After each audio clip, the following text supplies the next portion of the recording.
Good afternoon. My name is Zachary Hughes. I'd like to share with you about a person who influenced my life, Andrew Connor.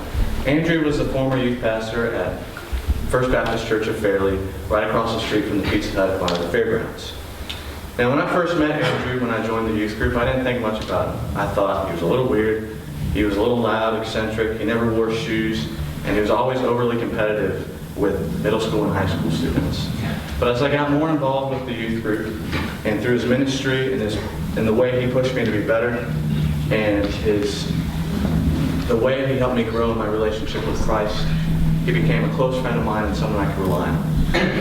In ministry, Andrew believed that the youth were not just people to be talked to, but that they could go out and share what they had learned, and that they could change the communities around them. But to do this, he needed to make the students into disciples who were passionate and willing to go out and share what they believed. And this took individual time, his own time, to personally go to one student at a time and minister to them. A few ways in which he ministered to me personally was sending me texts about that he was praying for me, sermons or Bible passages to read, and even taking me out to lunch. All these things helped enable me and inspire me to become more willing and passionate about what I believed. Next, he helped me push me out of my box. The second thing about being a disciple is not just learning, but going out and actually sharing. And that's typically the hardest part, especially for teenagers, since we're typically self-centered. But Andrew, he volunteered myself and a few other students to help out at the Awana program at the church there.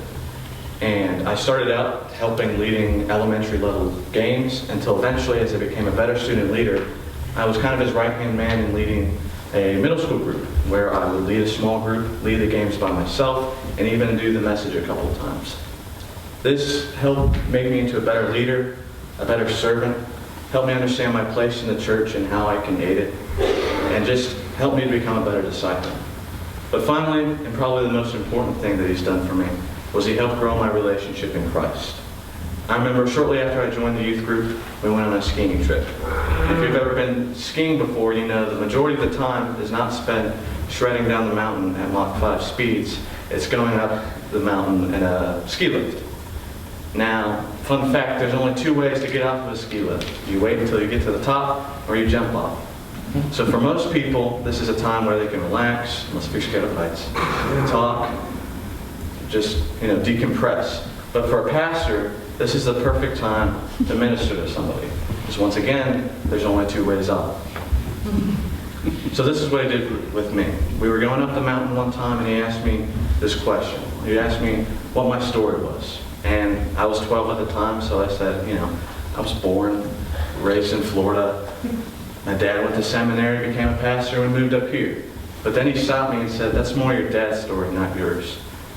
And once again, as a 12 to 13-year-old kid, I didn't know what to say, so I jumped off. No, I'm just kidding. But it made me think. Back then, it didn't impact me that much. It was an awkward situation. But now, as I look back, I realize that was one of the first times I kind of had to separate these labels that were not only given to me, but that I have given myself, such as pastor's kid, homeschooler, or even Christian or religious. I had to move those labels away from the truth and the glory of God, which is more fulfilling than what these labels were, even though it was comfortable to hide behind them. So to sum up everything Andrew did to impact my life, I could say he helped me grow in my relationship for Christ, which is one of the greatest things anyone could do for you, any other human being. So with that, I'd like to encourage everybody to find somebody who will influence you in that way, to make you more Christ-like, and to be that person to somebody else. Thank you.